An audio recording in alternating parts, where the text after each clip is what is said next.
संसार में जहाँ भी मनुष्य रह रहे हैं उन मनुष्यों ने सुखपूर्वक रहने के लिए कुछ व्यवस्थाएं कल्पित कर ली हैं और जो व्यवस्थाएं हैं उन व्यवस्थाओं को हम शासन व्यवस्था कहते हैं, राज्य व्यवस्था कहते हैं। तो जितनी भी राज्य व्यवस्थाएं हैं उन राज्य व्यवस्थाओं के संचालक मनुष्य हैं और मनुष्य का एक सहज स्वभाव है कि वो अतिक्रमण करता है, अपने वर्चस्व को दूसरे पर स्थापित करने का प्रयास करता है। जब व्यक्तिगत रूप से व्यष्टि में व्यक्ति ये प्रयत्न करता है कि मेरा रोब दूसरे पर स्थापित हो जाए, मेरा वर्चस्व स्थापित हो जाए, और यदि ऐसा व्यक्ति शासन पर बैठा हो तो ये बिल्कुल स्वाभाविक है, सहज है कि वो अपने वर्चस्व को दूसरे पर स्थापित करने के लिए प्रयत्न करेगा। और प्रयत्न करते समय जो साधन उसके हैं उन साधनों में एक महत्वपूर्ण साधन है सेना, जिसको वेद में पृतना कहा है।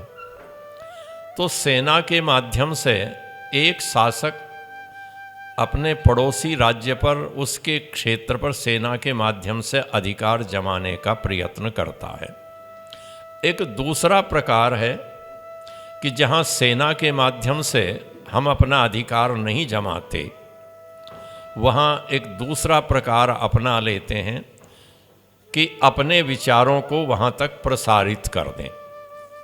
भले ही प्रत्यक्ष रूप से शासन की सत्ता हमारे साथ में नहीं होगी, किंतु वहाँ की जो प्रजा होगी उसकी सहानुभूति हमारे साथ लगी हुई होगी, ये स्वाभाविक है। और धीरे धीरे जो सहानुभूति लगी हुई है वो सत्ता में परिवर्तित हो जाती है। इतिहास साक्षी है कि जिन्होंने इस प्रकार के प्रयत्न किए, वैचारिक प्रयत्न किए, अपने विचार को पहुंचा करके अपने विचारों का प्रसार किया, अपने सिद्धांतों की बात की, उन नागरिकों की उनके साथ सहानुभूति हुई और उन्हें कहीं ना कहीं लगता है कि यदि यही शासन हमारे ऊपर हो जाए, यही हमारा शासक हो, विपरीत विचार का व्यक्ति हट जाए, तो उसके लिए वह अंदर से हर प्रकार का सहयोग करते हैं। और ऐसे समय में जो बाहर वाला शासक है वह अपना अधिकार जमा लेता है। एक और भी प्रकार है, और वह प्रकार है कि जो सामने वाला है या पड़ोसी है उसकी जो संस्कृति है, उसकी जो सभ्यता है, उसकी संस्कृति, उसकी सभ्यता को इस प्रकार से कर दिया जाए कि हमें कुछ कहना ना पड़े और उसके अंदर ये हीन भाव पैदा हो जाए कि मेरी संस्कृति, मेरी सभ्यता कोई सभ्यता नहीं है। वास्तव में यदि कोई सभ्य है तो ये सभ्य है जो मेरा पड़ोसी है। संस्कृति कोई है तो ये है जो मेरे पड़ोसी की संस्कृति है, मेरे पास के राज्य की संस्कृति है। और जब वह व्यक्ति अपने मन से ये स्वीकार कर लेगा कि मेरी कोई संस्कृति नहीं है, मेरी कोई सभ्यता नहीं है, मेरे कोई बड़े विचार नहीं है, तो जो विचार हैं वो तो इनके पास हैं, जो सभ्यता है वो इनके पास है, जो संस्कृति है वो इनकी है, तो उस व्यक्ति को लगता है कि मैं भी सभ्य बन जाऊं, मैं भी सुसंस्कृत बन जाऊं। और सभ्य और सुसंस्कृत बनने के लिए वो अपनी परंपराओं को छोड़ करके बड़े सहज भाव से उस संस्कृति को अपना लेता है। अब उस संस्कृति को अपनाने के पश्चात शासन का सूत्र किसी के हाथ में हो, वो धीरे धीरे जो हाथ में आएगा वो रंग रूप बाहर का कैसा ही होता रहे, वो सांस्कृतिक दृष्टि से वो शासन उन्हीं का हो जाएगा जिन्होंने अपनी संस्कृति को फैलाया है। इतिहास में आप उठा करके देखिए, आंधी की तरह से मुगल आए, अपने विचारों को फैलाने का प्रयास किया, तलवार के बल पर चलाया, टिके। किंतु मैंने उदाहरण देकर समझाया था एक दिन कि वायु के वेग की तरह से ईसाइयत आई, ईस्ट इंडिया कंपनी आई और बड़े धीरे धीरे उसने हमारी संस्कृति को अपसंस्कृति में बदल दिया। ऐसा सांस्कृतिक आक्रमण हुआ कि हमें पता भी नहीं चला और हम पराधीन होते चले गए। और जो कभी मैकाले ने बात कही थी कि हमारे जो स्कूल हैं वो आश्चर्यजनक ढंग से प्रगति कर रहे हैं, आने वाले समय में रंग रूप से तो भारतीय होंगे, उसने अपने पत्र में लिखा था। आप पढ़िए life and letters of Macaulay कि रंग रूप से तो भारतीय होंगे किंतु विचारों से वो भारतीय नहीं होंगे, हमारी संस्कृति के अपनाने वाले होंगे। हमारे विद्यालयों का ये प्रयास होगा और वह सफल हुआ है, वह प्रयास सफल हुआ। आज अपनी नई पीढ़ी को देखिए, हमारे धार्मिक कृत्यों की क्या स्थिति है। केवल इतनी रह गई है कि कार से चले जा रहे हों, कोई मंदिर आया तो स्टीयरिंग पर हाथ रखे रखे दोनों जोड़ लिए या एक जोड़ लिया, कहीं आया तो माथा टिका दिया, बस इतना ही तो है। और वहाँ से चलते चलते, क्योंकि कोई वैचारिक पृष्ठभूमि नहीं रही, कोई संस्कृति की समझ नहीं रही, वो मंदिर के सामने हाथ जुड़ते जुड़ते वो हाथ सड़क के किनारे जो एक हरी सी चादर पड़ी थी उसके सामने भी जुड़ने लगे। मंदिर में पैसा फेंकते थे, उस हरी चादर पर भी पैसा फेंकने लगे। किसी को देखते थे कि ये घर त्यागे हुए संत सा रहता है, फकीर सा रहता है, इसके पास तो कुछ भी नहीं है, थोड़ा बहुत उसे देते थे। उसे देते देते हम हर उस व्यक्ति को देने लगे जो हमारी संस्कृति की जड़ें खोद रहा था। तो वेद ने कहा कि क्या करें हम, हमारी स्थिति क्या हो।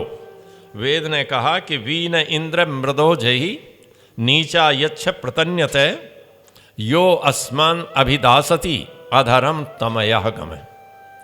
कोई व्यक्ति जो हमारे वैचारिक दृष्टि से हमें दबाने का प्रयास करता है, सेनाओं का आक्रमण लेकर के हमारे ऊपर प्रयास करता है, या हमारी संस्कृति को अपसंस्कृति में बदलने का प्रयत्न कर रहा है, उस सब के साथ हम क्या करें। यो अस्मान अभिदासति, जो हमें मिटाने का प्रयत्न कर रहा है।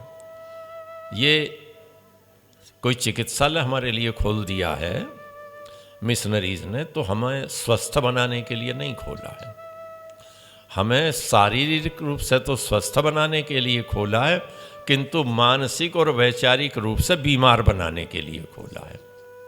हमें मानसिक रूप से अस्वस्थ बनाने के लिए खोला है।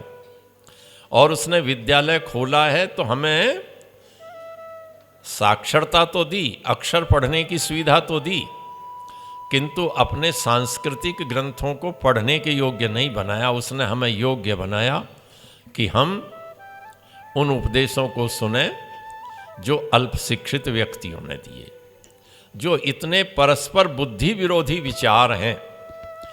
हम तो कमाल ये करते हैं कि हम कुछ पढ़ते पढ़ाते नहीं। बाइबिल का खंडन करने की ज़रूरत ही नहीं है, बाइबिल पढ़वा दो सबको। कुरान का खंडन करने की ज़रूरत नहीं है, कुरान पढ़वा दो। और दूसरी जिन चीज़ों को आप समझते हैं ना, उन्हें पढ़वा दो और साथ साथ अपना पन्ना भी पढ़वा दो। हम अपना नहीं पढ़वाना चाहते। पादरी पुस्तकें बांट रहा है, दार्जिलिंग की पहाड़ी पर देखिए, बढ़िया सी कार में बैठा हुआ पादरी जा रहा है, बड़ी सी कार में, और उस क्षेत्र में प्रचार कर रहा है। मैं नागालैंड गया, दयानंद सेवाश्रम को जब मैंने अचानक जा कर के देखा तो क्या स्थिति देख करके ये लगता है कि हमने कैसा दीनहीन बना दिया अपने व्यक्तियों को। हमारे 2 व्यक्ति बैठे हैं, हम क्या देते हैं उसे, 8,000 रुपये वेतन देते हैं।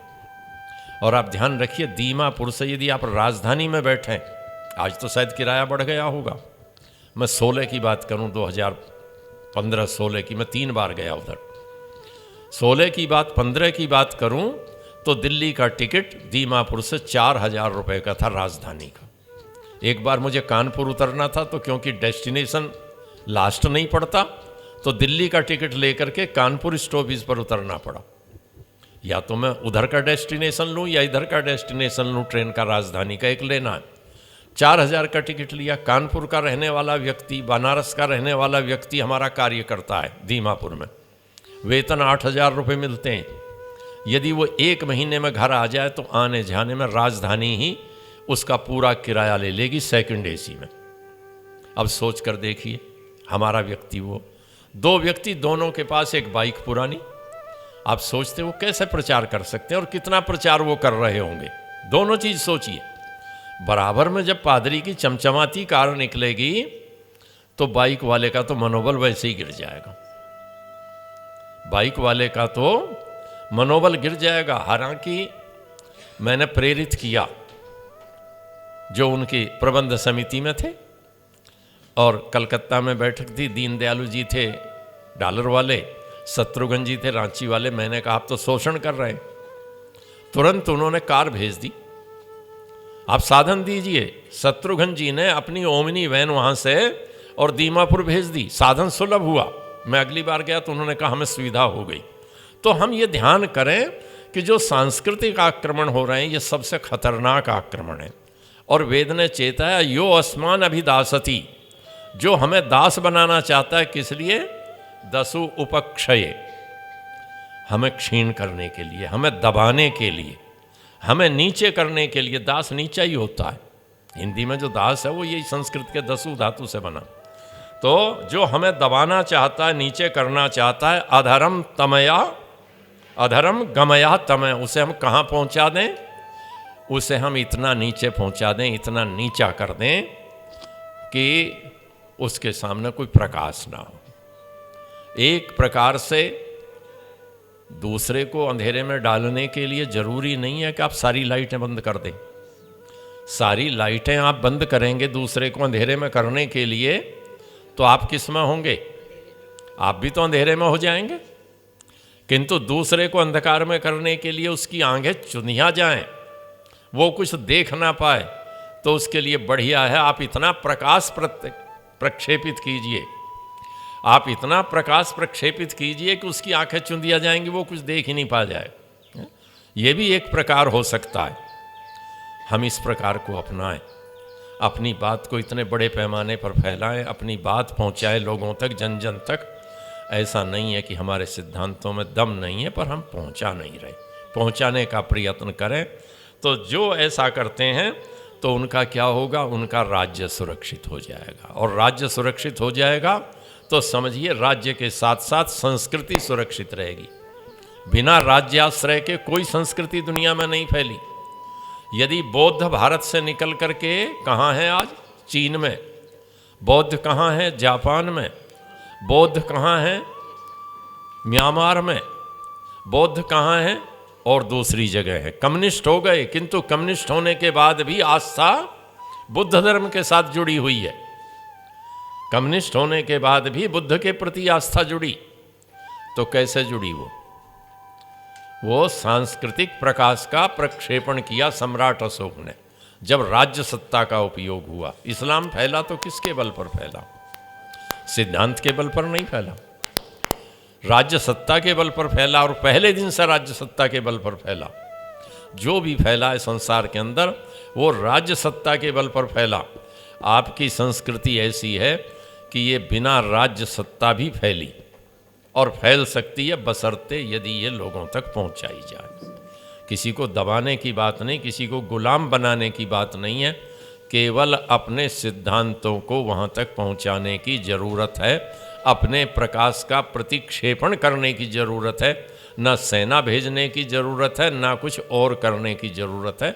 इसे हम अपनाएंगे तो कम से कम हम कुछ संस्कृति की सेवा करेंगे।